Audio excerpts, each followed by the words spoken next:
Which is more satisfying, riding or wrenching? Riding, dude. Come on. Which is better, the latest technology or the old ways? The old ways. Who is more recognizable, the squid or the vintage purist? Oh, the squid, dude. Who's more frustrating, the one-upper or two-year Tom? I think the one-upper is far more frustrating. Which is the secret to happiness, one more mile or one more bike? One more mile.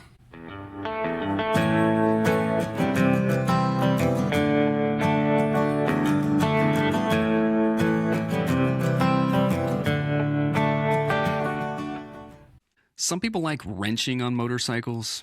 Some people like turning motorcycles into some sort of artwork. And some people just want to ride them until they absolutely die.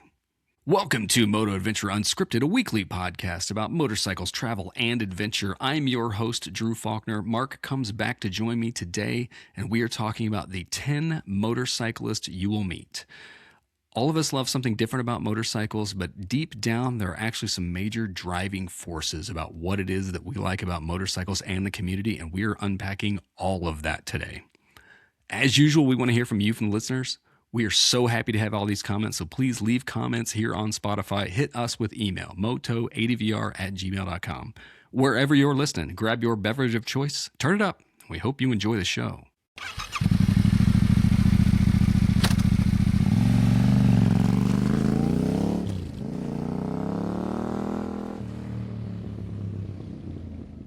What is the one thing that you like most about motorcycles or the motorcycle community, Mark? Oh, dude, that is a hard question. The one thing that I like most about motorcycles or the motorcycle community. How about I lead on this one while you think on it for a second? Why don't you do that? Let me ruminate a little bit. You caught me off guard there, Drew. For me, what I enjoy most about motorcycles is that they are completely engaging. I have, call it ADD, whatever it is. So motorcycles, the one time that every single appendage, everything going on in my mind is 100% occupied. It is totally present in this exact moment. And that's what makes motorcycles addicting to me. And it's the driving force behind the vast majority of what I like about motorcycles and the community. Yeah, dude, I could definitely mirror that. I do agree with you wholeheartedly on that. I personally really like how I can see myself improve in skill set throughout the years. Just watching gradual changes. You know, you hit that one curve that you've always struggled with, and one day you just nail that curve, that turn beautifully, and now you have it. You know what I mean? Or you always struggled to get over this one log crossing or what have you, and one day it just all comes together, and all your skills that you've developed over time kind of start playing perfectly with itself, and you're able to accomplish what you didn't think you could before. But really what you said and then built onto that, I think. Yeah. So I led with this because we talk about the motorcycle community all the time, and it's come up on past couple episodes. And I'm like, you know what? Let's talk about the 10 different type of motorcyclists that you'll meet. Yep. A little bit of this is poking fun. A little bit of this is tongue-in-cheek. And I'm pretty confident everybody's going to recognize all of these people. And they'll probably know the names of some of them if I had to guess. Yeah, I definitely agree with that. And you're right. Like, first of all, let's just say everybody, you got to be able to laugh at yourself, right? Like Drew and I fall into some of these categories ourselves, you know, and you may fall into more than one of these categories. You may not fall into any of them, and we'll catch you on the next 10 that we do in another future episode, right? But yeah, this is a little bit of fun. Some of it's serious, but you know, it's all in fun. No, I kind of thought about that. Like if you suddenly feel attacked, that's probably because we're over the target, right? Yeah, exactly. Like if you look around and you don't have that friend is probably you, you know, that age-old thing. Yeah. All right, so before we get into who these wonderful personality archetypes are, I think you had a shout-out that you wanted to make sure you covered before we got into mail call. Well, it was a bit of a mail call thing. You're talking about the comment by my old friend Dan Wilson? No. Transmetro. Oh, you're right. I'm sorry. The shout out. Transamerica Trail creator Sam Carrero passed away last week. You're absolutely right about that. And yeah, for anybody that doesn't know the Transamerica Trail, get on there on the internet, Google up his webpage, which I got to imagine is transamericatrail.com, but I honestly have no idea. Is that what it is? Do you know? Truthfully, I have not looked that up in a while. And Yeah. like so many other things, that was like a big thread on Adventure Rider for a long time. And I mean, that's the thing. Like right now, you can get GPX tracks and stuff like that for a lot of these, and both on Facebook and on Adventure Rider. I don't want to claim that's what the TAT is, but yeah, unfortunately, I'm not as familiar. Yeah, absolutely true. And, just pretty much I got to imagine most people that are listening to the show know what the Transamerica Trail is. But if you don't, it's basically a mostly gravel dirt road track that goes across the lower 48 states. I mean, it goes from the East Coast to the West Coast, and it was arguably without that, I'm not sure we would have backcountry discovery routes. That's a good I'm point. not sure we'd have Smoky Mountain 500s, Daniel Boone backcountry byways, cats, any of that stuff. The Transamerica Trail is really like the first cross-country epic, already laid out for you route to follow. And that's a big thanks to Sam. He definitely changed motorcycling. We did that episode not too long ago about the most influential motorcyclists, and I don't think we mentioned him. That was our fault. We should have. So add him on there, man, and may he rest in peace. Rock solid. I'm going to do some mail call, so we're going to do some comments. B. Geisman and Robert both commented that they like some of the new short format episodes that I've been putting out. We're calling those unscripted shortcuts. So if a hot topic comes up and I have time to sit in front of the microphone for half an hour or less, I want to cover some small stuff. So if you're liking those, thanks for the comments, and thanks for more people if they're liking them. Please leave more comments about that. They're a fun listen. Yeah, I like the little short format things. I'm a big long format kind of guy, but there's definitely times where you have 15, 30 minutes to pop in and listen to something quick. So yeah, keep them going is what I say. What other comments do you have, sir? I had one from Robert Baldwin here. Great one. Oh, that was one you just did, dude. I stole from your list, apparently. Oh, my gosh. All right. How about we got Sir Ted a lot here. Best adventure bike podcast out there. Keep up the good information for people looking to get into the space. So we appreciate that because that's what we're trying to do. Yep. I mean, that's what this is all about right there. So thank you very much, Sir Ted a lot. That was high praise. I do appreciate that.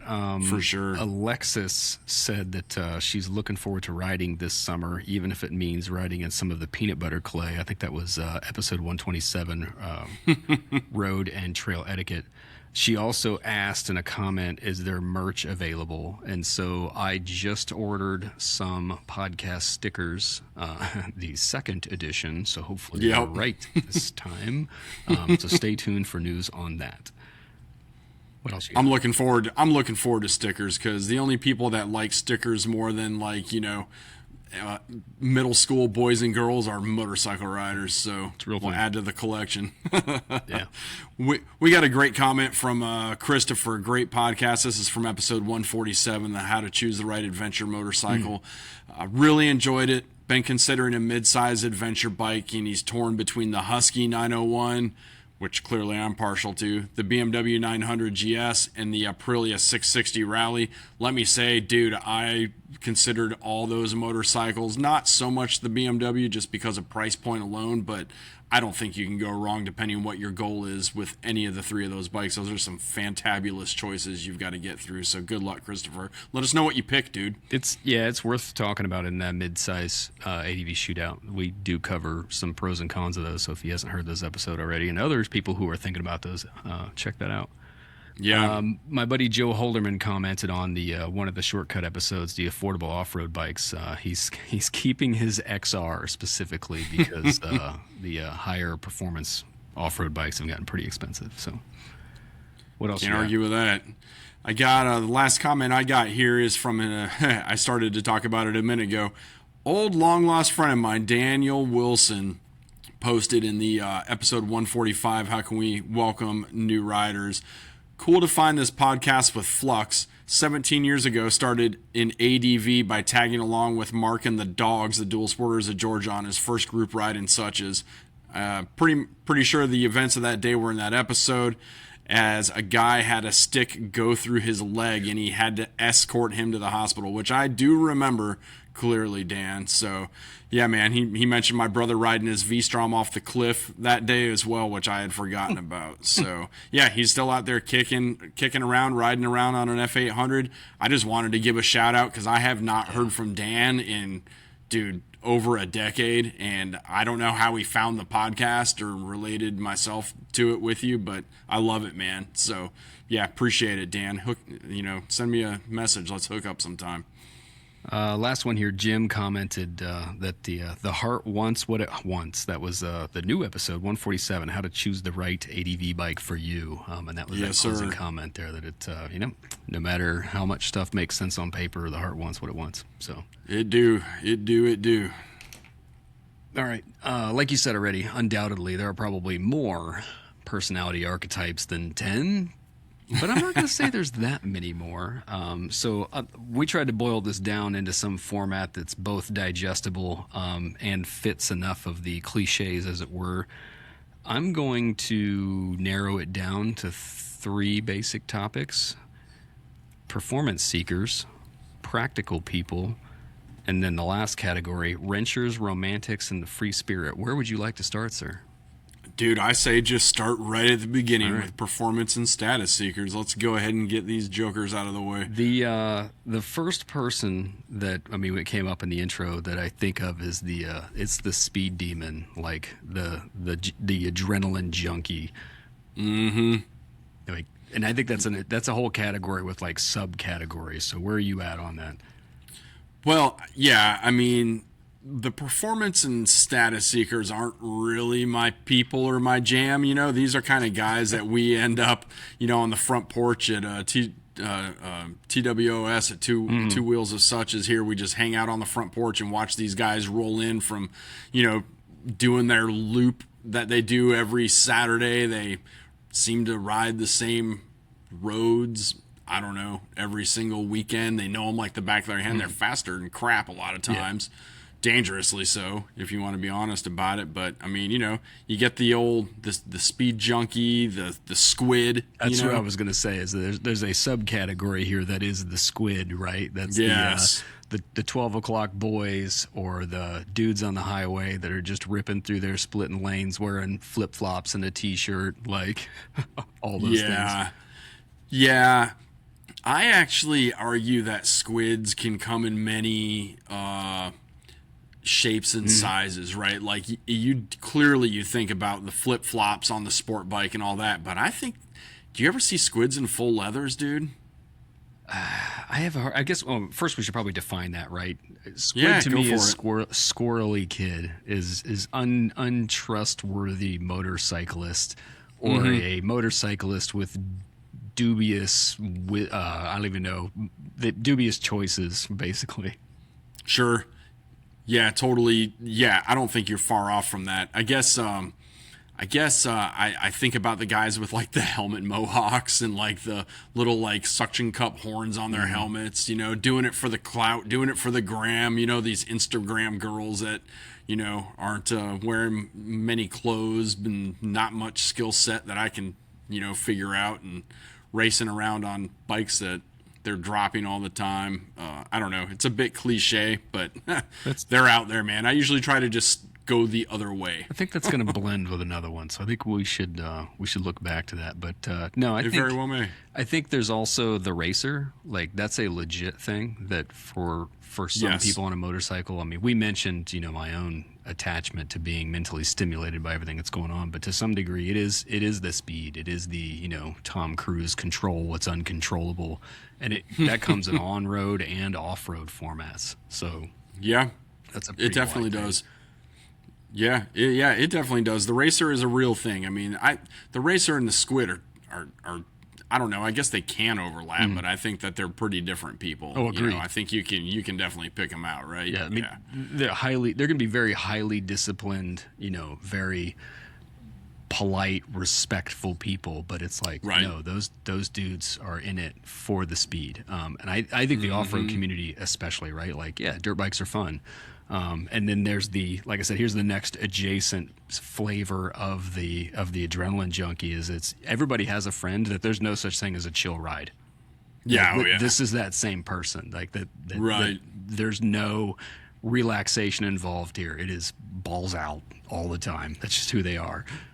Every single time, dude. I still have a buddy, but he used to just stop by my house when I lived close to the mountains, and he would just pop by and be like, "Hey, man, you want to go for a ride?" And I'm like, "Dude, I need like 3 days to mentally prepare to ride with you, bro. Like, I love you, man, but yeah, I can't just be like, yeah, sure, let's go. I gotta focus and hydrate and eat carbs and yeah." In the adventure space, this person is why is every ride turned into a hard enduro event? Like I know a shortcut. yeah, it's the same thing. I know a shortcut, or I just wanted to hit that real quick. I didn't realize that we'd have to drag my bike out or whatever else it is. Like, yeah, it's a whole personality type. It's like, oh, well, I saw that hill climb, so I was gonna do it real quick.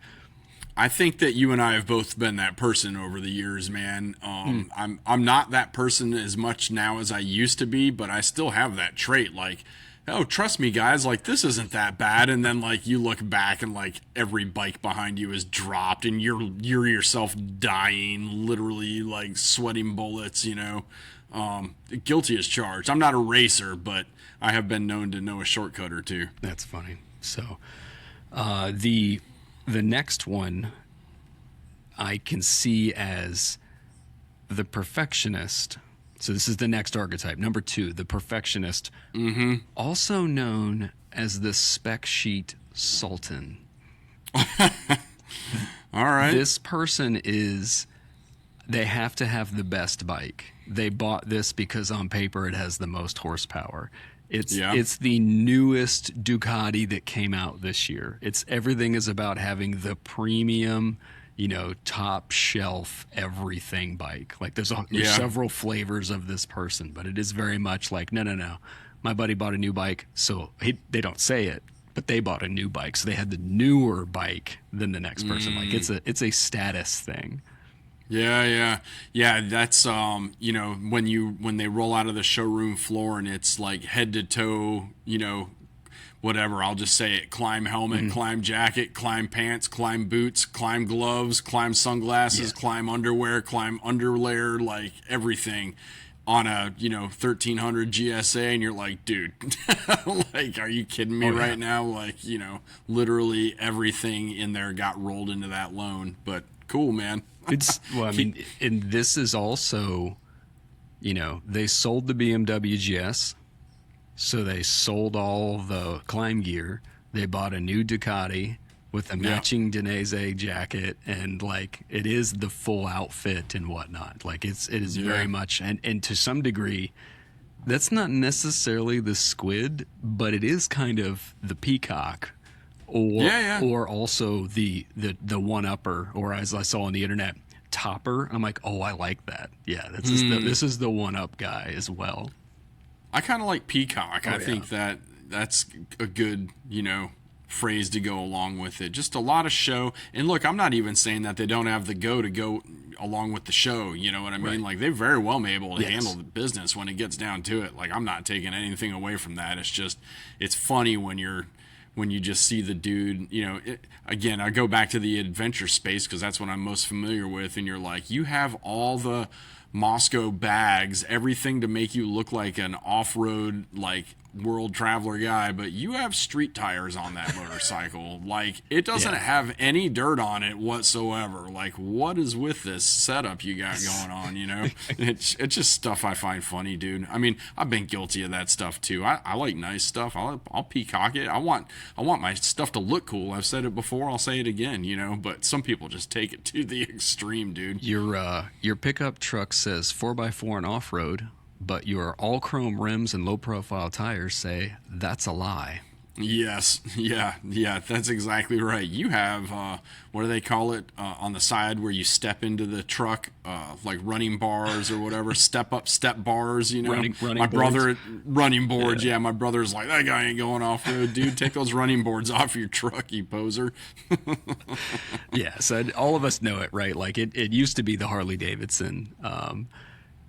Like lawyers and doctors and whatnot were bringing home the big Harley, but now it is all over the place. It's sport bikes, it's adventure bikes, and I'm sure it always has been, but now it's Yeah, it's not the same '90s era trend that the guy went out and got a Hayabusa or he went out and got a Orange County Choppers or whatever else it is now. It's like Orange every County segment Chopper. has this, right? And so Well, the pro to that is that it keeps on gear keeps evolving and changing, and we have a bigger selection of it than we've ever had, man. So like without those, $1,500 climb jacket, literally the new climb Badlands A3 is $1,500. So without people spending that money, which I will absolutely never do, the guys of us that are buying $300 to $500 jackets, they don't, we need that. That's so true. it's also a bonus, but I'm maybe diving too deep into this. I don't know. no, But it's good. I'm trying to think. Do I have any other notes specifically about? The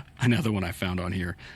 This is the magpie. That's another interesting thing, and I feel bad because that I don't want to be a dig at as a magpie flies, but a magpie is obsessed with shiny things.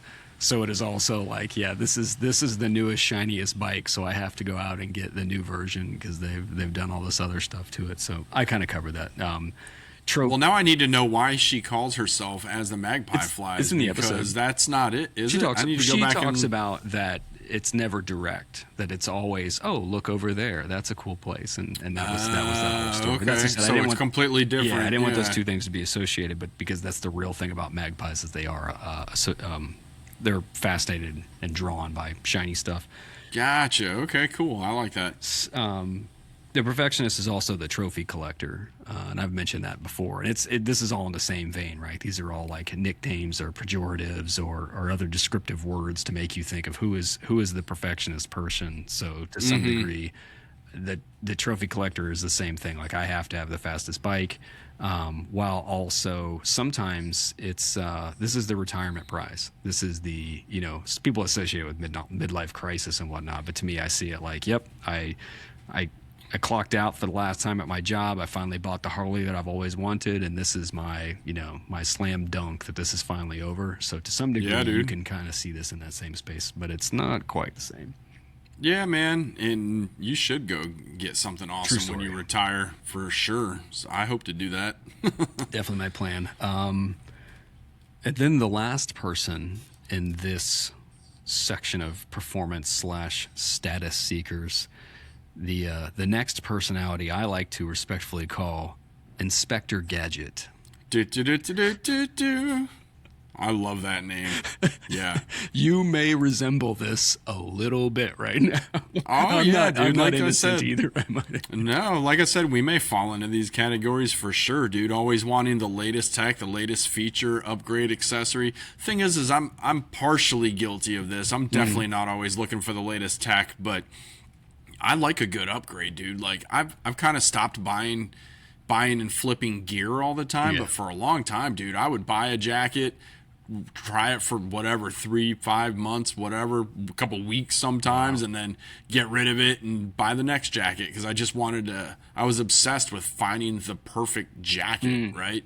Well, newsflash, bro, that does not exist, and that's what I'm like. This is after a while, I go, this is becoming quite the expensive little hobby right here. So I had to quit doing that, and just realize that it doesn't actually exist. So When I think of Inspector Gadget, and it's funny because this doesn't land the way it used to. Like it has now become really normal, but it used to be, Inspector Gadget has to put all their stuff on and plug their heated gear in, and then, get their phone synced up with their helmet communicator, get their buddies synced up with their helmet communicators, and get the GPS going and all this other stuff. That's like almost normal now, but at one time it was like, no, like this guy's got all the techie stuff that's out there, and it's Oh, always dude. one other gadget that's going on.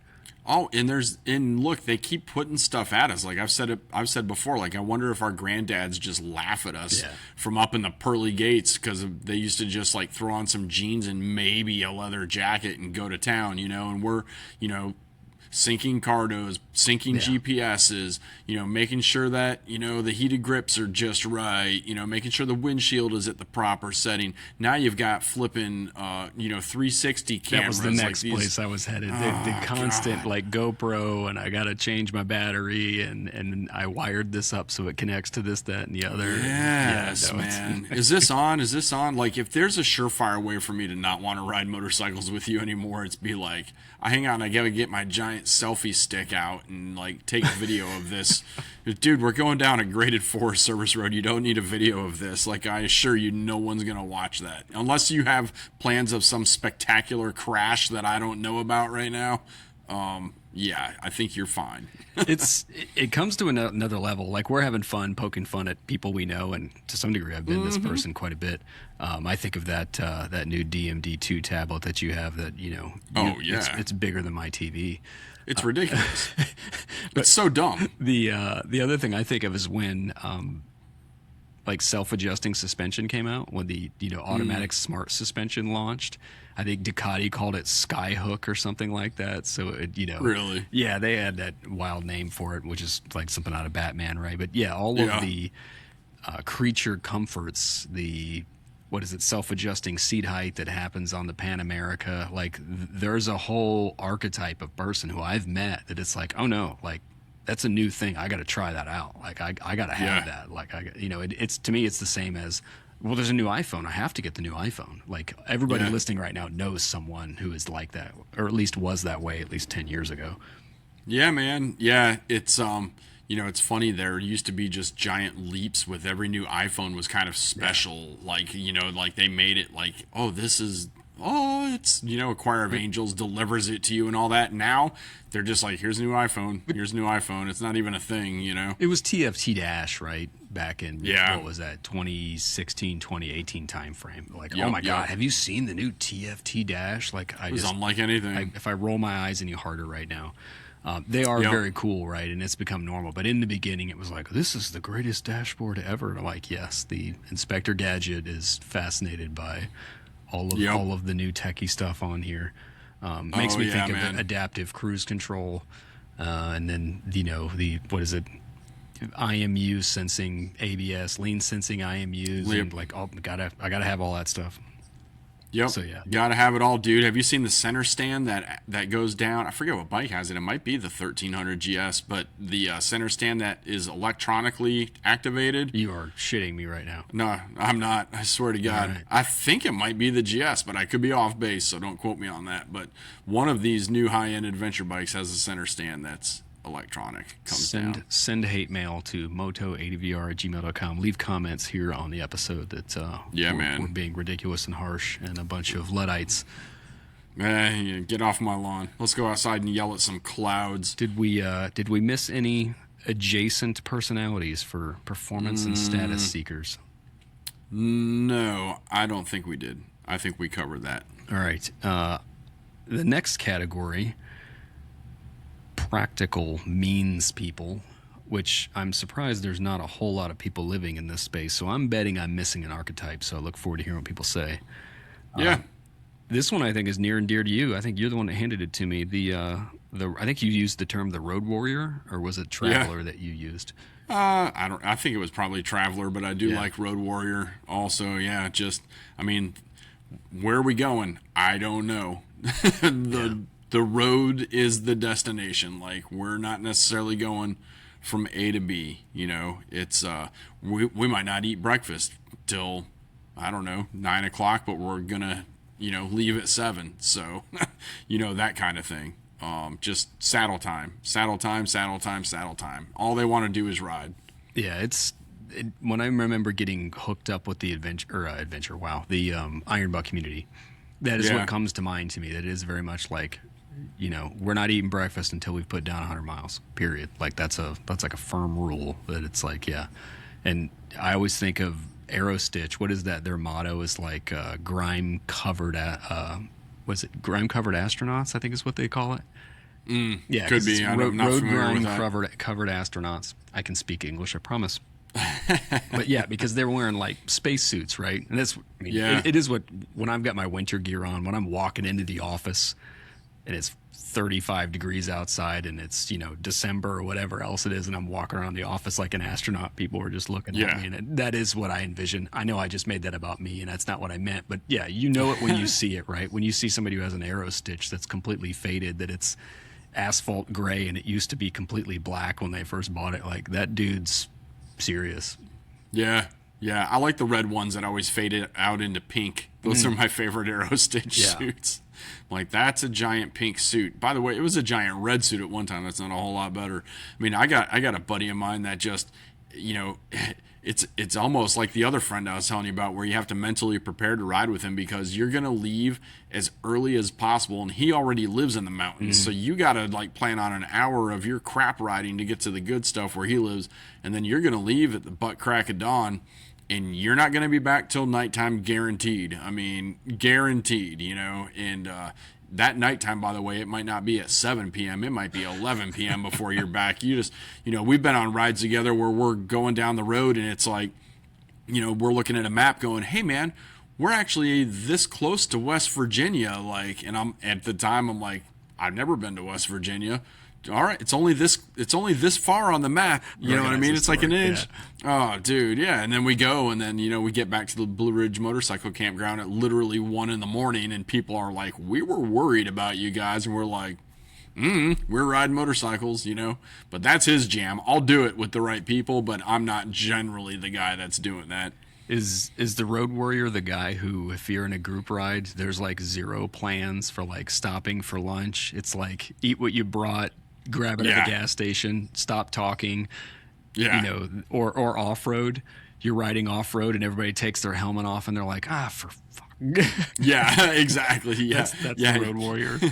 Those guys are definitely getting angry when they see helmets come off. It's even worse if there's a smoker in the group and he starts to light a cigarette up. You may as well just kick that other guy in the balls because you just, there's no way that he's going to be happy that you're taking the time to smoke a cigarette. I actually have one of those road warrior buddies that he doesn't smoke anymore, but when he did, he bought a flip-up helmet so that he could smoke cigarettes while he was riding. He rode a Kawasaki Concourse, and he would just chain smoke cigarettes. Like, geez, dude, just buy an open-face helmet at that point. You know what I mean? But, yeah, they do not like to take breaks.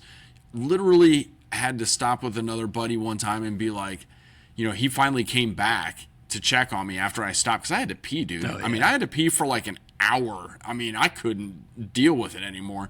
He comes back and he's like, hey, man, what are you doing? I'm like, dude, do you ever stop to piss? Like, I gotta pee, And he's like, no, man, like, I'll pee when I'm done for the day. I'm like, you're a better man than me. I don't know what you're doing with your pee, but I had to stop. So that's the thing, right? I think we talked about like what they're wearing and the attitude. It's also the guys with like all of the extended gas tanks. They've got the extra large gas tanks. Like you can get my buddy Jeff has it. What is it? 8-gallon tank. It's like an 8-gallon tank for the KTM 990.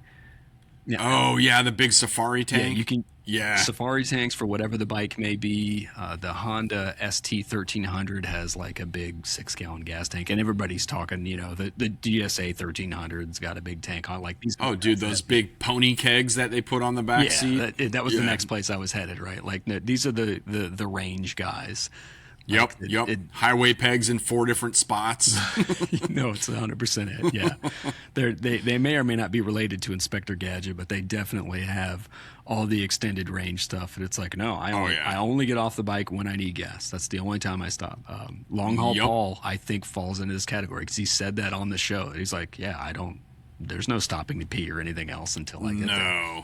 No, dude, when I would ride with those guys on a regular basis, I had a tank bag solely for the purpose of having snacks in there because I got to eat, bro. Like I just graze throughout the day. So I would just keep the lid of that tank bag like cracked open so I could reach in and like grab a handful of gummy bears and chuck them in my mouth while we're going down the road because I'm like, I know these jokers aren't stopping, and I know that I got blood sugar, man. Yeah. Like I need to eat, So Yeah, it's when you start modifying your bike to be able to ride longer without stopping, you might be in this category. I don't have two bikes like that. Now that you mention it, no.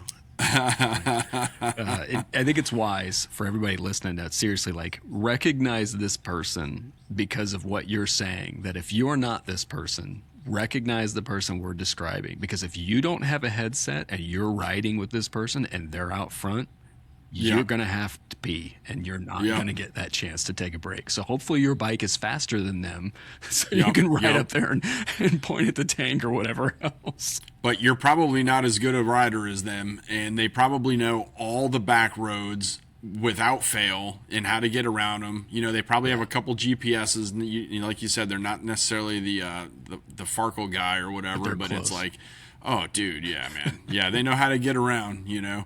And also another warning sign that you might be this person is if you're on a sport touring bike that wouldn't normally have, like, big auxiliary lights on it. Oh, my God. But you put big auxiliary lights on it because you're probably coming back at night. You got to watch that guy. Watch that guy close because you're going to be back home late. That is really funny, right? At first you think this person is Inspector Gadget. When you realize on closer inspection that bike has not been washed since the first year of its existence, and it has auxiliary lights and 3 navigation devices and an extended tank next to the pannier. Yeah. Oh, if there's a hitch on the back, dude, you're screwed. You know, that's another good tag right there. Yeah, you know, you've spotted the road warrior when they have a trailer hitch on their motorcycle, and I'm already thinking of more people off the top of my head that fit all these descriptions. I did not realize how many of these people I know, and the more you talk, the more I realize who they are. Oh, I know. These guys, like, look, these guys are the real deal, man. Like, these guys are actually the real deal. Like you said, they'll have the same Roadcrafter jacket for 10, 15 years. I mean, bikes with 100,000 miles on them that run like a top, you know. They come out with, you know, a lot of these guys are on ST1100s. They come out with the ST1300, and they're like, nah, the 1300 sucks. That bike sucks. We want the 1100, you know. So, yeah, they're the real deal, man. They're out there getting it done. That's literally all they do. Some of us have other hobbies, you know, drawing or baseball or, you know, whatever the case is. These guys don't have any other hobbies, man. They're riding. That's it. It's, you know. Another tip for the listeners, the ones that I know of off the top of my head are pretty humble people. And if you have a legit motorcycle question, these are the people to ask. Yes. Because they're really going to be like, well, it depends. And they'll ask you questions to make sure they're giving you the right advice. They're not just like, oh, yeah, I bought that. You should buy that, too. Yeah, I've gotten some of the best motorcycle advice from these folks. Like, I'm thinking about buying this thing, but I'm worried about X, Y, and Z. And they're like, oh, you should be. But here's another thing. Have you thought about this? You know, and they're some of the most realistic, humble people. So they're a great resource. Totally, man, and they're always happy to help you wrench on your bike.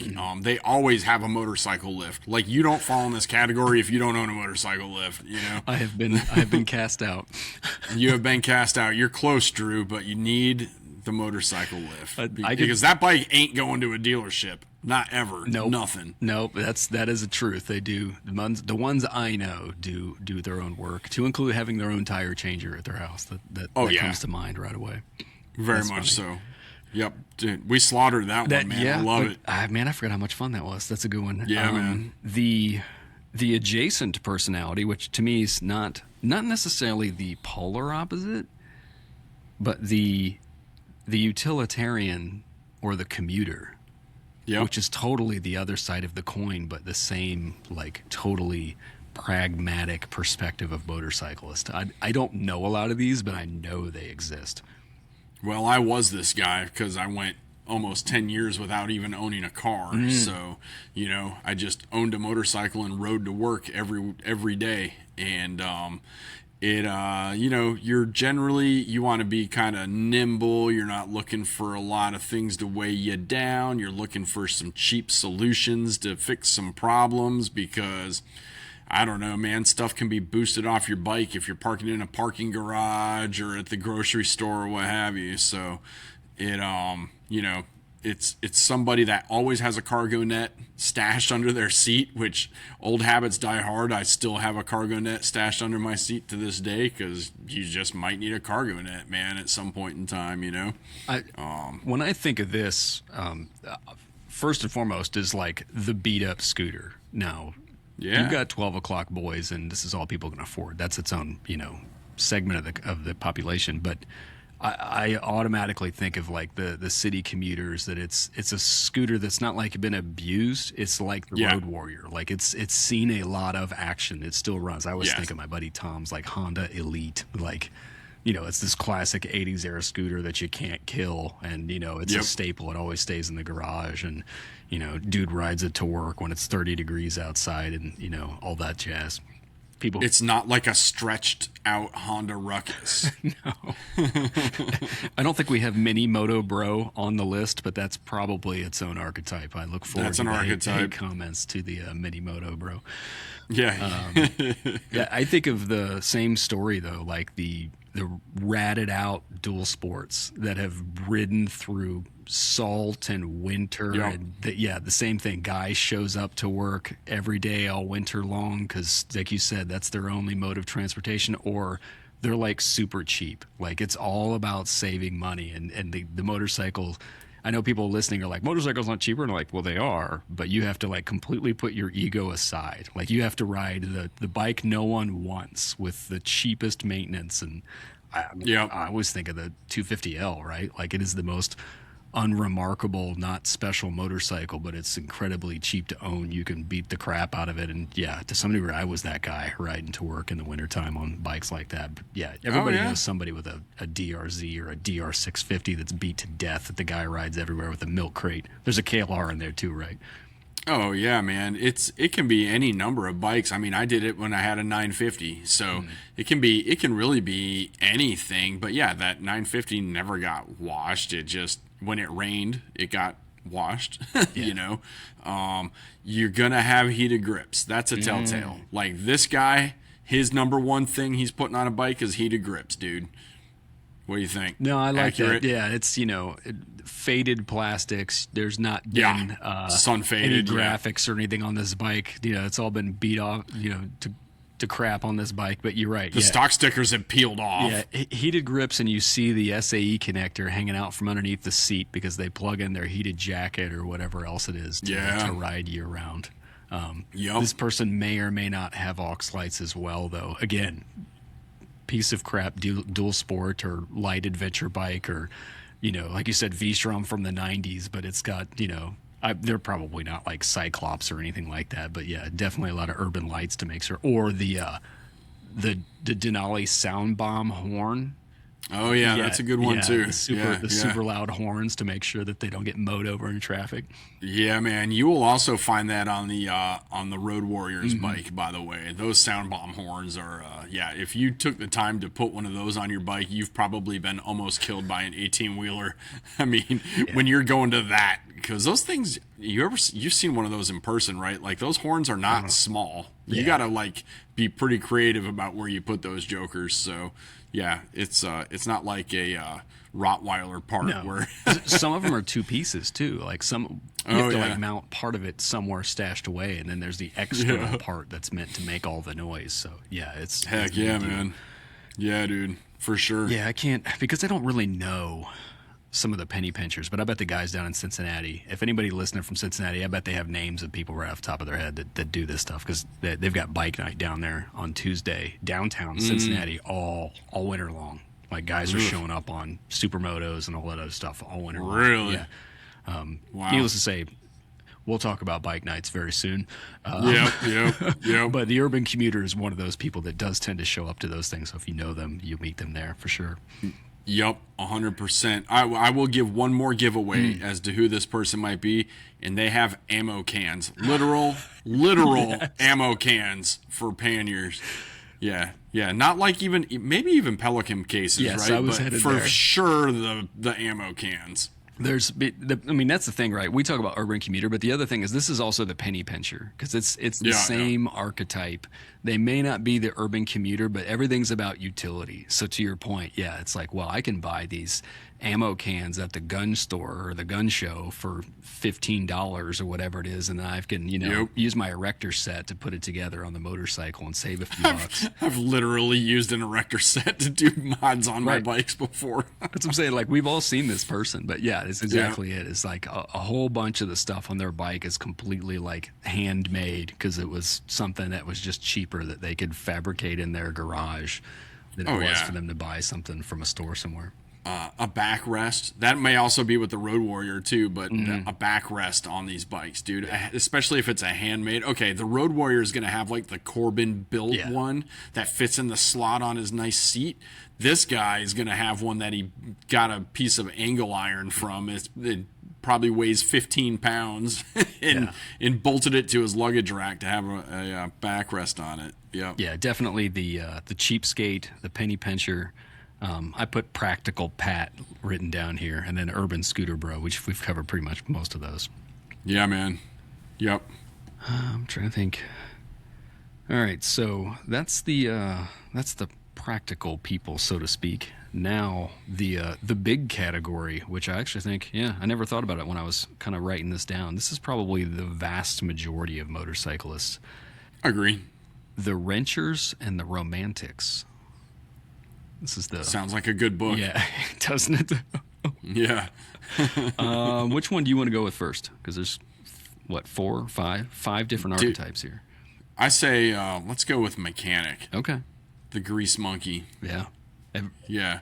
It's some of my early experiences with motorcycles. Like when I finally kind of like got into a club and got to know people, I immediately befriended my friend Chuck, and he would probably say this is not him, but he fits the bill. That guy liked being in the garage every bit as much as he liked being in the saddle. Like, Yeah. he just liked turning wrenches on motorcycles. It made him happy. And I think in his case, and among others, I think there's a thing that happens when, and you may understand this, when guys have kids, it's like, well, I can't ride, but I can sneak out to the garage and I can work on this thing for a little while. It's a real thing. I mean, my Norden has a shameful amount of miles on it. It's less than 1,000 miles still, but I'm trying not to be the guy that buys stuff and goes out there and wrenches on stuff. But dude, it's kind of hard. I mean, it's sitting there looking at me all the time, and I'm like, it'd be cool this, or I know I'll need that, so let me put that on there. It happens, man. Kids mess up your riding, but it's for obviously wouldn't have it any other way. But yeah, something to be said for that for sure. I think this person is also, they're like the shade tree mechanic.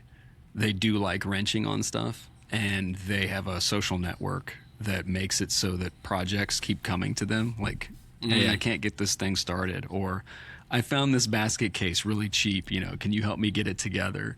And so before long, this person's like identity gets associated with this, and they do enjoy it. And so just more and more and more, they're fixing bikes and putting things together, and it becomes the watering hole of the riding group, as everybody goes to the mechanic's house, because obviously they've got all the stuff. Yep. You can sit around and learn, and people are just drinking beers and talking, and it totally becomes this hub for everything that's going on. But yeah, I think everybody listening now probably knows one of these people that's like, oh no, that guy's a wizard. It's another category I find myself in just a little bit. Not that I'm a wizard or anything, but I do most of my own work, and so it's like, oh, I got a couple guys over here, we're gonna change some tires, or like, let me show you how to do this or whatever. And it's nothing like formal over at my place, but yeah, I mean, this guy can have some crossover with the Road Warrior guy too, and some crossover with the vintage enthusiast. There's these categories have some overlapping areas for sure. Yeah, I think, we can talk about that more in a few, the way the evolution happens. But no, I agree, because I have met both of those people, and I've seen them in multiple stages throughout life, or both at the same time. So, everybody knows somebody that's, it's a trope in sitcoms and movies that guys have all the grease under their fingernails and everything else, but it's like, no, this person exists in the motorcycle world as well. Like that if they're not at work and you roll by their house, they're probably in the garage. So, oh, dude, they probably have a tractor for some reason sitting on the side of their shop. They've probably got a four-wheeler that their neighbor needed to get fixed. I mean, my brother is this guy a lot. Like, It's like, hey man, I bought my kid this dude. Somebody bought a PW50 that didn't run and asked my brother if he could fix it for him, and then like the guy just like disappeared. My brother was like, this thing needs more work than it's worth. Like I would just throw it in the scrap heap, and he just ended up with this PW50 that doesn't run. I mean, you know, it's a lot of times there's a side hustle going on there, you know, like let me buy a tire stand and change tires for $15 or whatever. You're already describing two of the key people I think of. Like I didn't think of that, but 100%. Yeah, no, that's exactly it. Is what turned out to be all the things I've already said. Yeah, became now it is a second source of income for these people. So it may become a first source of income for them at some point. Who knows? You know, it can lead to an interesting road, no pun intended. I do think that there are people in the community that are usually new that have a motorcycle that doesn't run, but the mechanic is a guy who has bikes that run, but probably owns more bikes that don't. Oh yeah, it never will. Do well. Some of them will over time, but it is like, as you said, next to the garage are multiple motorcycles that used to run, but haven't been ridden, and so they need to be tuned up again. Or they've accumulated these bikes, like the story that you told, that they don't run. And there's a chance they will, but it's better to have bikes better to have bikes than no bikes, I guess, even if they don't run. Dude, my buddy Luke has got, I don't even remember how many bikes he has, but I mean, he's a mechanic by trade, but like 50 bikes, I mean, something like that. And most of them start and run, but I mean, you know, even he's like, I don't know what I'm doing. Like, I don't know why I have all these bikes. But then like the next week he'll be like, I just got this Desert X. I'm like, you just got done telling me like you didn't need any more bikes and you need to start selling stuff. And, you know, it just, you know, collects more than he ever gets rid of, which is amazing. I love going over to his shop because it's like, I've never seen that before. That's cool. Where'd you get that? You know, it's fun. It's fun looking through there. Shelves of parts. Oh my God. Just it's cool the museum stuff. for road warriors. That's really what it can be. It definitely can be. Real quick, let's have a quick shout out to our sponsor, Ride Northern Kentucky, the power sports hotspot in Walton. Whether you're looking for a classic Indian motorcycle, a thoroughbred Husqvarna or KTM, or the affordability of a Royal Enfield or Motomarini, Ride Northern Kentucky has you covered. They're not just selling bikes, they're building lifelong relationships with the riding community. Their general manager, Mike, isn't just some sales guy. He's also a certified mechanic. If you've missed his expert insights on episode 61, definitely go back and have a listen. Serving Northern Kentucky and Greater Cincinnati, you can call or text them 859-534-2240 or stop by the shop on Dixie Highway. Mention Moto Adventure Unscripted Podcast at the counter and snag a 15% off discount on parts and accessories between now and the end of April. Again, 859-534-2240. Now, back to the show. All right, which one do you want to do next? Man, you mentioned it. I think we should talk about the Socialite. Oh, I agree. 100%. Yeah. Because I actually think that is the vast majority of motorcyclists, full stop.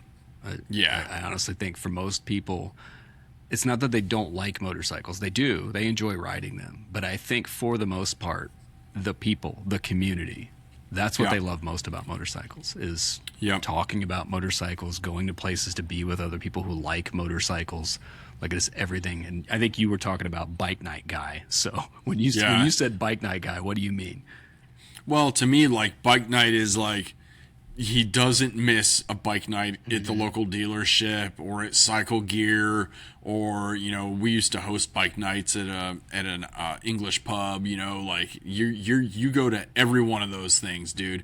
You don't miss a beat. You know, if the Harley dealership has like an event like free hot dog day or whatever it is they're doing, a concert or whatever, like you're there, you know, and you end up meeting like all these people along the way. And as somebody who goes to some bike nights and some Harley events or whatever, you end up realizing like you see the same people there all the time, man, but you don't ever see them when you get out like 2 or 3 hours away at some of the other local areas. So you know they're sticking pretty close to home for the most part. But they're getting out there and having a good time. And, you know, motorcyclists are like socially, it's like a bunch of people that are antisocial, but only social when we're together. 100%. You know what I mean? Yeah, no, that's 100% it. That's what I mean. I tell people, right? Like, the socialite is what we're calling an archetype of personality in motorcycles, but I describe motorcycles to most people as pontoon boats with wheels. They're Yeah. used for the exact same purpose, and that is the socialite's vehicle. It is the and I saw a description somewhere. It's the social lubricant that brings all these people together. Is the title Yeah. motorcycles? It's an entry fee to a club. Yeah. I mean, Yeah. that there's multiple levels of that if you're actually in a motorcycle club, but the premise is still the same. As you bought a motorcycle, now you have something in common with everybody else who's also bought a motorcycle. Yep. And to me, the socialite is the antithesis to the road warrior in that they might go ride for an hour, but they're going to hang out and talk about motorcycles, potentially have a few drinks, but they'll spend 2 hours at whatever location they go to, but they only Yep. actually rode for an hour. I'm not giving anybody a hard time. I'm just saying, like, no, it's clear that Yeah. these folks are enjoying the community. That's their primary goal when it Yep. comes to motorcycles. It's a great goal. I mean, you know, it's it leads into the Cardo thing too, right? Like Cardo and Senna, they exist because we all want to talk to each other, right? Yeah. So like, man, you get that buddy. You and I are 100% guilty of yeah, this. 100%. I'll talk someone's ear off the entire day on a Cardo. I mean, Low my battery. brother. Oh, dude, it's only 11 in the morning. Low battery. Yeah. I got a buddy that I'll usually try to play music on the Cardo, even when we're in a group, and usually there's enough quiet time to like maybe enjoy a little bit of a song or something. Dude, I won't even try with this one buddy of mine. I'm like, oh, we're riding. I'm not even going to put on music but it's, I like the back and forth banter. I mean, it's fun to sit there and chat, especially somebody who works by myself all day, every day. You get out there with guys that are all passionate about motorcycles, and it's like, oh yeah, we all can relate to that dog almost, came at us from that trailer over there, Yeah. or man, did you see that bird almost take Drew out or whatever? It's a huge aspect of it. No, I think there's a lot to uncover more with this, I'm sure. And I don't want people to think that it's a pejorative. Like I said, that all of these different flavors are being pointed out for a reason. I think we'll lead up to that toward the end. But ultimately, it's like understand that if you're not this person, you're probably outnumbered by a large margin. So understand that their interests, their decisions, and all those other things might differ from yours. And so don't be confused when they look like some of the other people. Again, nothing wrong with this at all. Just their interest may divert from yours, especially if you're the road warrior or the adrenaline junkie. You won't struggle to get along, but you may give bad advice to one another is the big issue. Yeah, you definitely can. And it's kind of interesting because as we're going through these lists, and we have a couple more to talk about, but I'm sitting here going like, I'm that guy, I'm that guy, I'm that guy. Dude, I can find a little bit of myself in almost every one of these, which is I've not ever considered until we started kind of talking our way through this. So it's kind of an interesting self-reflection a bit. No, definitely it. What else do you like? I like to talk about the Luddite. I was wondering if you were going to pick that one when you were talking about ourselves. I was about to say that's another one I relate to. This person from time to time. Maybe not these days because both of us now own modern adventure bikes, but not all that long ago. Yeah. It is a weird thing to be the Luddite in this ever-changing world of technology because I do, as you pointed out with my 8-inch navigation tablet, I do like some things about technology. But generally, dude, it took me a full 5, 6, 7 years to come around to fuel injection. I mean, I fought fuel injection when it went from 950 to 990. I was like, you guys are idiots. I'm not doing that, And now, I'll be honest, I'm like, I don't even think I'd own a carbureted bike because I don't have the time to keep the gas fresh and worry about all that jazz. So, maybe I'm changing a little bit. I don't know. But, I think it's an interesting thing to think about how much technology has changed in motorcycling, let's just take the last decade. Yeah. I mean, it's literally gone from carburetors to lean angle, traction control, ABS, headlights that turn with you in the curves. I mean, it's mind blowing to think about the leap in technology just in the last 10 years. Yeah, I mean, I'm a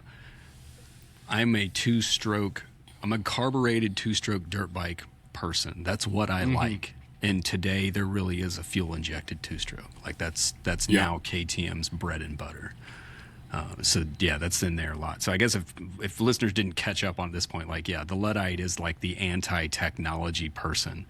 It's easy to think of them as the like vintage bike purist. I think some of us have met the person, like they don't own a single bike newer than 1980. Like everything is all about the soul and the experience of the old school stuff. I don't think Jay Leno is that guy, but you can kind of get that vibe. Like that dude loves old engines. I mean, it's Tim Allen's entire personality on Home Improvement and all these other things, right? That kind of jazz. But yeah, I think to some degree these are people who've been traumatized by some kind of techno, being stranded in the woods for hours on end because somebody's fuel injection did this or somebody's fuel pump died. Everybody has a KTM fuel pump died story, right? Yeah, like, everybody. What? Screw that AFI shit. I want a gravity fed petcock and a carburetor because I can fix that on the side of the road. And I mean, I can think of a mechanic off the top of my head that I watched fix a carburetor in a gas station last December, like witnessed it, right? Like that's the real thing. So, I love how you said they were traumatized at some point. But that's the thing, right? Like think about it. How do you get to be a person who's like, screw a fuel injection, that's gonna completely backfire on you? Like who right now is listening to this episode who remembers when fuel injection was highly unreliable? Yeah. Like we have a chance. I mean, we do have some people in the upper 70s listening to the show. We have a chance that there are some people listening to the show, but for the most part, none of us under age, let's say 50, for sure, have any idea what it was like to have fuel injection that was unreliable. Maybe on a bike, but absolutely not on a car. Right. So, but you meet these people that's like, yeah, screw that. I'm just gonna stick to my carburetor. And I am that guy with the dirt bike situation. But it's like, that's just better throttle response. I like carburetors better. Yep, I know how to tune it. Even now to this day, I'm reading about power commanders and stuff like that, like downloading tunes and all this, and I'm like, everybody's going, no man, it's easy. You just plug your bike into the computer, and I'm like, just stop right there. I can't plug my god blessed phone into the computer without something going wrong. Yeah. You want me to plug my motorcycle into the computer? I am out. So all right, we're gonna go on a tangent, listeners, so hang in with me. What? I'm not gonna go on this too far. So I finally bought a tune, my Luddite first generation, scrambler, first generation fuel injected scrambler. And I finally bought a tune after 80,000 miles on this bike. And when like, it's time. When I downloaded the tune, how did that work? I think what I did is I plugged in the cable. Windows automatically downloaded the driver because it detected the cable. And because I didn't read the directions for the tune, it warned me, don't do that because Windows will do it the wrong way. Again, my traumatized Luddite self is like, you know what? I'm so sick of this technology telling me that it knows what to do better than I do. So, yeah. Yep. No, and that's it, is the tune cost me, let's call it $300 or whatever it was. But to your point, if you want to get a power commander, you got to spend $500. And that was like the price of entry of putting on another $500 in muffler parts, if not more, because I want to do this to the WR. Yeah. It cost me $3 for a new jet for the Harley. Yeah. What? Like, I'm having a fueling issue with the Harley. All right, well, we'll just change the jet. Done. Yep. Mind blowing, dude. I'm literally, a while back I told you about the third O2 sensor on the Norden, and so I'm trying to figure out how to deal with that. And it's like, oh yeah, you can get the DCAT. Okay, that's, let's call it $300, and then you got to get the module to get rid of any error codes that are going to get thrown when you get rid of that third O2 sensor, which, by the way, is just there to tell you if the first two O2 sensors are doing its job. So now you got to pay for that. And then it's like, oh, dude, it's like, when does it stop? I mean, why can't I just pull the pipe off and put a new one on, or like drill out the cat like I used to? Give me a break with this. My name is Drew Faulkner, and I'm a Luddite. So this concludes the Luddite meeting for today. I guess it goes without saying, the Luddite is the antithesis of Inspector Gadget. Like, this is the complete other side of the coin there, 100%. Yep, so, totally right. Needless to say, you and I are no less than 33% Luddite. That's the case. It is something I'm oddly passionate about. I'm going to run over here. Ooh, I don't know. We're going to do it this way. I'll save the one I like the most for last year. Do that, yes. So we're going to talk about 2-year Tom. Yeah. Or also, let me define a term for you. Where did I write that down? I had to write this one down because it was that. Have you ever heard of the term gamophobia? Gamophobia? Like a video game? Yeah, maybe it's gamophobia. It's probably gamophobia. No, I don't think I've ever heard of it. I don't speak Greek or Latin.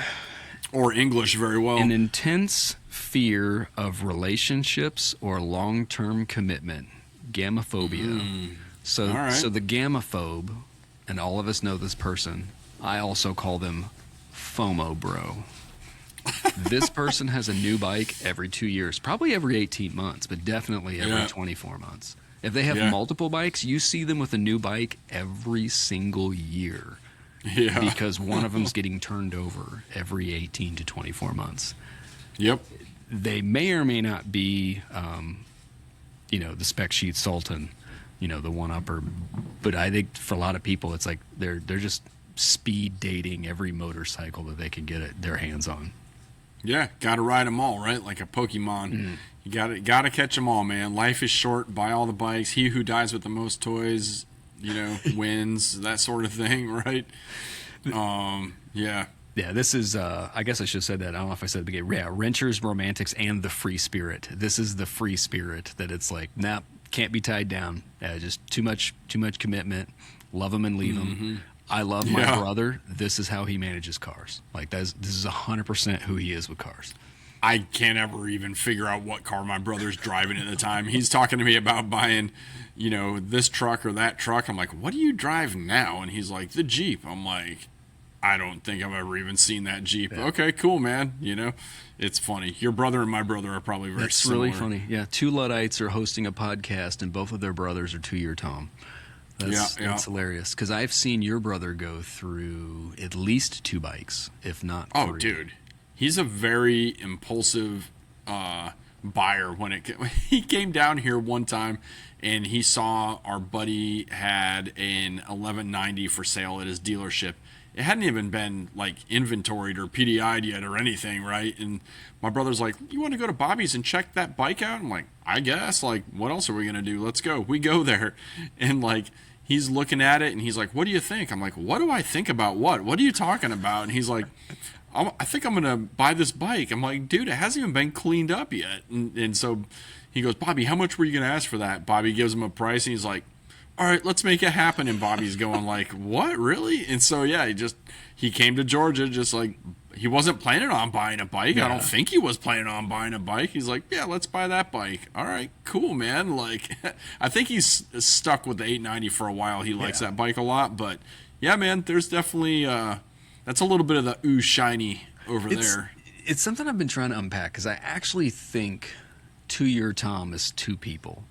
I do think there's FOMO, bro. Like, I do think that it's like love them and leave them. Like, yeah, fear of missing out. Yeah, bro, I got to experience. For those that don't know. Good catch. Yeah, FOMO. Yeah. At this point, I would hope everybody knows, but I get it. That these days, acronyms and Gen Z's getting wild. So yeah, fear of missing out. Gen Z's getting wild. That's awesome. I don't mean to crash out about FOMO, bro. But yeah, I do think it's a love them and leave them. They wanna experience all the motorcycles. That's a thing. Simultaneously, I actually think, and that's one of the reasons why I wanted to do this episode, people are getting into motorcycles and they love motorcycles and they continue to get a lot of advice from different people who don't share their views. and they're making decisions about what bike to ride based on who they hang out with. Yeah. And they can't seem to find the bike that makes them happy. And to your point, FOMO bro, nothing will make them happy, and not until they've captured them all. Yeah. But I do think that there's a subcategory here that I try to help as the motorcycle whisperer. That it's like, hey, what problem are you trying to solve? Like, what is the thing that makes you happy with motorcycles? And try to land on that, because it's the same thing. You're just like, why'd you sell that bike? Oh, well, it just didn't do this thing. Okay, and then a year later, there's another bike. Like, hey, I thought you really liked that Beta that you had. Ah, well, I just. Yep. It is a thing, and it's I get it. The grass is always greener on the other side. There's a lot of that. I've always been kind of like a 5 years, 6 year cycle for bikes. Like, I get to itching to try something new, try something a little different. But yeah, that's I don't know. It's I think I might try to put as many miles on this Husky as I can eventually when I start riding it, just to see how many it'll do before it grenades itself, and just to put all the naysayers to rest. But yeah, man, it's fun to get something new every couple of years. Unfortunately, financially, that is a losing game. Yeah. For me, anyway. It's funny you said that, because, like I said, we're in the episode and we're going through some rabbit holes here. But that's what happened to me, because I thought I knew who I was, and then I got into dirt and was like, oh, I need a race bike. I get a race bike and I go, oh, I'm learning more. I'm off-road. I want a lighter dual sport. I don't want this heavy Japanese dual sport anymore. And so I bought a KTM 350. And there I had essentially 2 plated race bikes in the garage, and realized quickly, I don't like working on these bikes that much. Right. And they turned over very quickly. Like, none of those lasted longer than, let's call it 2, maybe 3 years max in the garage, because I became someone I was not. And it was like, not super happy with it. So I have to think about it now. I think I've had the WR now for 3 years. Pretty sure about that. Yeah. And I'm not in a hurry to sell it. So yeah, that's what I said. The subcategory of FOMO bro to your Tom is like, no, some of these people are just lost. Like, they've not been given the right advice to brought into the right tribe yet to figure out what they really love about motorcycles. Hence, to some degree, the episode. Yeah, man. The WR suits you, I think. When I think about, I feel like when people that have known me for a long time think about me with a motorcycle, it might be the 950, right? Or maybe the 1090, but probably the 950. With you, it's clearly the Scrambler. Oh, yeah. And I think WR, and then I think T7 last, right? So, I got a friend that I think about her with the blue and white GS, think about my other buddy with a certain GSA, so it's, I think sometimes you find that one bike that you're like, this is the bike I was meant to be riding for a long time, and that continues on. But then sometimes, you move on to something else, and maybe it just doesn't, hit you the same way. And so then you fall into this category of a 2 year time. You're trying to find that certain something for another bike to give you that, Old Faithful gave you for so long. So again, you can cycle just because you're in one of these categories. Like, you can certainly find yourself floating between these categories, in and out of these categories. You're gonna find your motorcycle journey, which is called a journey for a reason. Yeah. You're gonna change, you're gonna evolve, you're gonna devolve. Yeah. It's just part of this whole thing. I want to circle back to that, but I want to actually take that segue, because we've talked about being a Luddite, and we've talked about being the road warrior and having extended tanks and whatnot. But you mentioned it. I own a Triumph Scrambler. What is that all about? And this is not entirely me. It's not much me, but the artist, to me, is the last archetype that's on here. And it took me a while to understand this. This is not the person I am, but this is the person I would describe them as.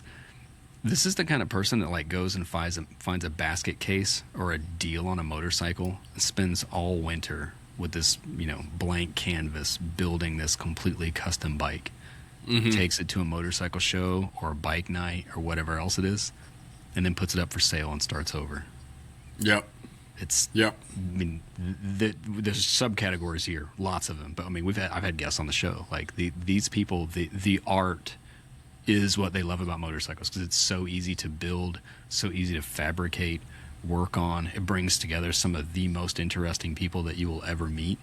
And that also becomes a lightning rod to the community. Is like, oh my God. I mean, you can think of, bike nights or motorcycle shows. I think a Garage Brood right away, a whole bunch of socialites and artists. That's like probably 90% of the people that show up to that entire event, right?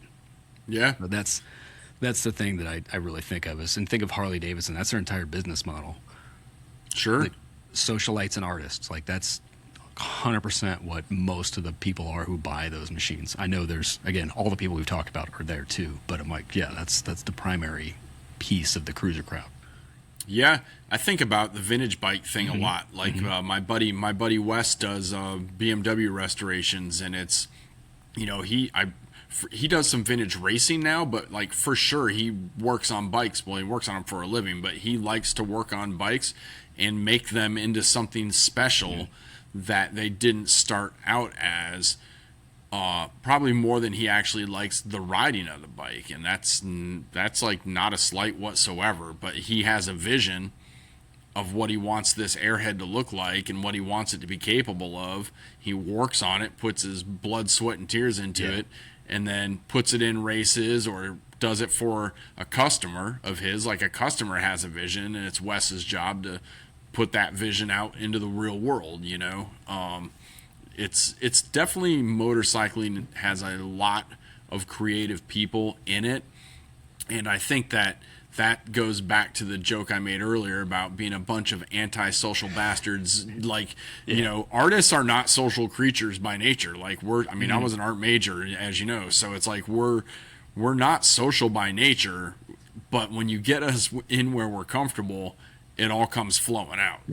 So I'm with you. I love this category very much. It's like I said, it was one of those things that because I love motorcycles and I love machines, I like making machines work. I mean, it's kind of the mechanic thing in my head.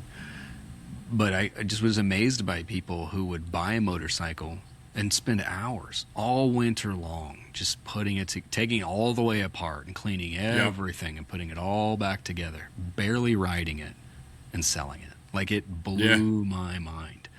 And then the light bulb went off one day. It's like, no. It's not even the mechanics. It's art. Like, they're getting this beautiful thing out of their soul, and they're painting it across all of this metal. The side archetype to this, and I think Casey Elkins has been on the show. Folks should go back and listen to that. I don't think Casey is sold.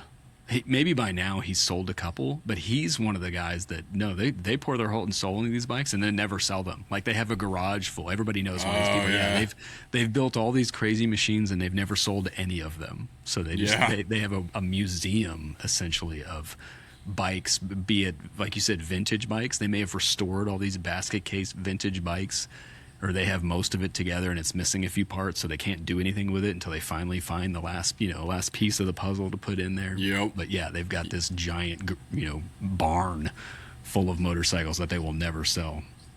Yeah, and all kinds of cool motorcycle paraphernalia, and it's a powerful archetype in terms of its importance on motorcycling. Does that make sense? No, 100%. Feel what I'm trying to say?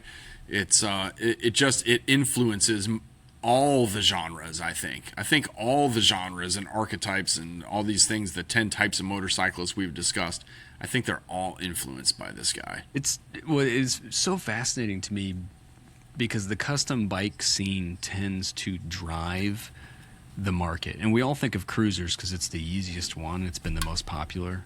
Sure. I actually think the Scrambler, until just very recently, I'm not gonna say it usurped it, but it's related. And the first thing that comes to mind, and it's funny, Dana actually just sent me a text the other day. They did a custom Scrambler 400, and it's got a rear tire on the front. Yeah, I saw that. If you're listening right now, like, That was the biggest thing with Bonnevilles over the last 10 years. Like every favorite adventure tire, again, everybody knows, listen to the show, I'm obsessed with tires. And it's like every one of these scramblers has a rear tire on the front, but this big, fat, chunky, knobby on the front tire, which as an off-road guy, I hate because that doesn't go very well. By the way, I've had a rear tire for my dirt bike on the front of my bike. It's a different discussion. But yeah, it's funny to me that, yeah, that's this custom scene thing. Like, and it's shaped all these markets. And I think of the new Indian Scout bobber, which isn't really that new now. I mean, Triumph's bobber, like all of these things, you know, they're all soft tails made to look like hardtails. This is all custom stuff that gave birth to all these bikes.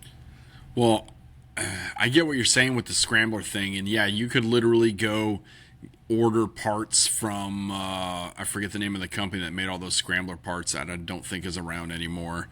Yeah, you can buy all that stuff and make a scrambler whatever you want it to be. To me, what I think of in this category is cafe racers. Yeah. To me, it was choppers, then it was cafe racers, and it was scramblers. Yeah. And right now, there's some other trend, I guarantee, that's beginning to surface. It's adventure bikes. Yeah, none of those went away, but now, yeah, I mean, suddenly scrambled Harleys has become like super in the scene to include both actual racing and making it look like racing. Flat track bikes are coming, but I think the adventure stuff, do you know a guy named Gregor Halenda? He made a BMW Airhead into this crazy looking rally bike that's like all like brushed stainless steel sides and all that. There's a guy in the his handle is ZEKD on Instagram, and he I guess he totaled his Norden 901. He ended up building a badass Norden with these crazy rally kit, dude. Yeah, with the neon green surround on the headlight. It's wicked looking, dude. But that kind of stuff is like the new, that's like the new art, you know? Yeah. I think vintage rally bikes is something I would really like to see people getting into more. Like I said, 100%, right? Like, you know, this personality archetype is easily the mechanic, the Luddite, and the artist, right? Like all of us know some gray bearded wizard who does all of these things in their garage, right? There's no doubt that's the case. So no, I'm glad you said that, because it is the thing, right? It is a gift to the community and a highly misunderstood creature when you are a much more utilitarian mindset, for sure. Yeah, man. It's you know, and it's not always going to be the most beautiful machine maybe that you've ever seen, but art is meant to get people talking and get the discussion going. So it may not be your jam, but somebody's jam, and that's all that matters to me. Yeah, I mean, the artist sets the stage so the socialite can enjoy the moment, right? Like that's a real thing. Because what would they talk about? You know? yeah, on a whole host of levels. So yeah, dude. Anything else about wrenchers, romantics, and the free spirits? No, sir, not for me. I have some things to think about my place in the community after today's episode. Let me recap for people. So for folks listening, the 10 basic archetypes are the hotshot speed junkie, Inspector Gadget, the techie guy or girl, the perfectionist or the one-upper, the traveler or the road warrior, the commuter utilitarian, and number 6, the mechanic / grease monkey, 7, the Luddite, 8, the artist or the custom builder, 9 is two-year Tom or the what did I call them? The gammaphobe, and then 10 is the socialite. So that's the 10 basic archetypes. So please make sure that if we missed one, leave a comment for sure. And I wanted to tie into what you said earlier. I wanted to tie in those two things. Like, yeah, I think everybody recognizes themselves in some of these, and I wanted to reiterate. I wanted people to think about this stuff because of what I said about the sub-archetype of people who can't seem to find the bike they love. Because I think they've met some of these people and they're friends. Like, it's people that they like, but they haven't yet figured out that they have a completely different taste in riding, even though they both like motorcycles. So that's the biggest reason I wanted to point this out. It's like, hey, like recognize these people, be friends with them, ride with them, but understand that their advice to you is from their soul and they're looking for something else. So they will confuse you. And there's nothing wrong with that, but to understand that, yeah, if you're spending thousands of dollars on gear, boots, motorcycles, and all other stuff, it's not that you're getting bad advice, but they're leading you to where they want to go, not necessarily where you want to go. Yeah, man. And you got to go where you want to go. Did you have any other closing thoughts on that particular piece? I don't. I think you wrapped it together very nicely, man. Job well done, sir. All right. So, like I said, if we left out stuff, hit us with comments. Stay tuned for news about podcast stickers. I'm gonna try to figure out how we're gonna get those out to people. And I guess ultimately, if people are enjoying the show, do us a favor and share the show with somebody else. And if you really like the show, you can actually leave a tip for us on Buy Me Coffee. We definitely appreciate that. So, any final comments, sir? No, sir. Thanks for listening, everybody. All right. With that, we'll catch the listeners down the road.